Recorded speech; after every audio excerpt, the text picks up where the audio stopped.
بسم اللہ الرحمن الرحیم۔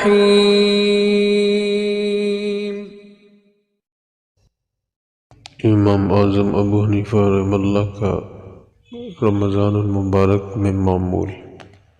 امام اعظم ابو حنیفہ رحمہ اللہ کے حالات زندگی میں لکھا ہے، آپ رمضان المبارک میں 63 مرتبہ قرآن پاک کی تلاوت کیا کرتے تھے۔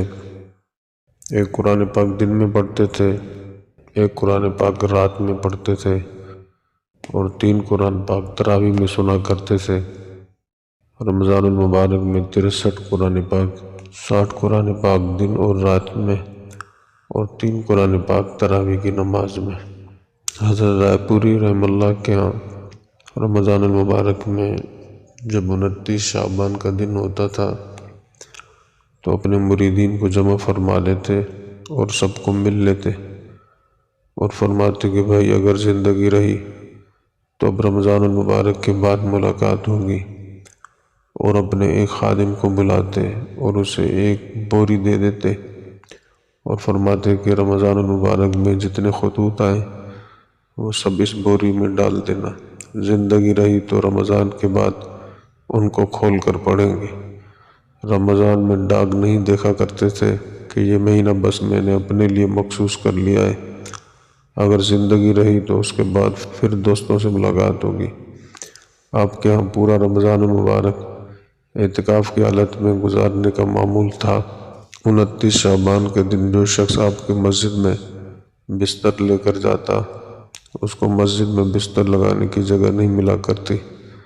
دور دراز سے لوگ رمضان کا مہینہ وہاں گزارنے کے لیے آتے تھے اور پورا رمضان عبادت اور یاد الہی میں گزار دیا کرتے تھے۔ شیخ الحدیث حضرت مولانا محمد زکریا رحمہ اللہ اپنے بارے میں فرماتے تھے، میں اکابرین کے نقش قدم پر رمضان یکسوئی کے ساتھ عبادت میں گزارا کرتا تھا۔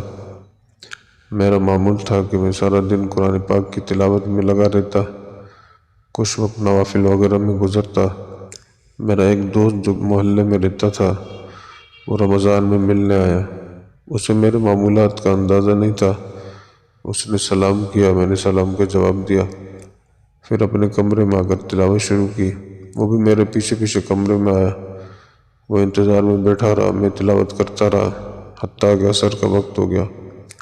عصر کی اذان ہوئی تو میں پھر نماز کے لیے کھڑا ہوا، ہم دونوں نے آ کر نماز پڑھی۔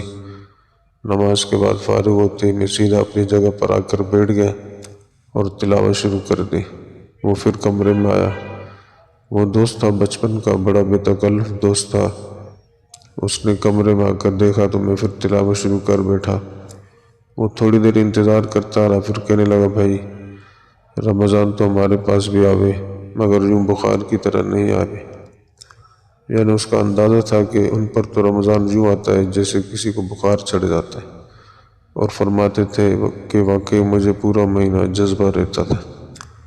تو دعا کہ اللہ رب العزت ہم سب کو اکابرین کی طرح رمضان المبارک کو قیمتی بنانے کی توفیق عطا فرمائے۔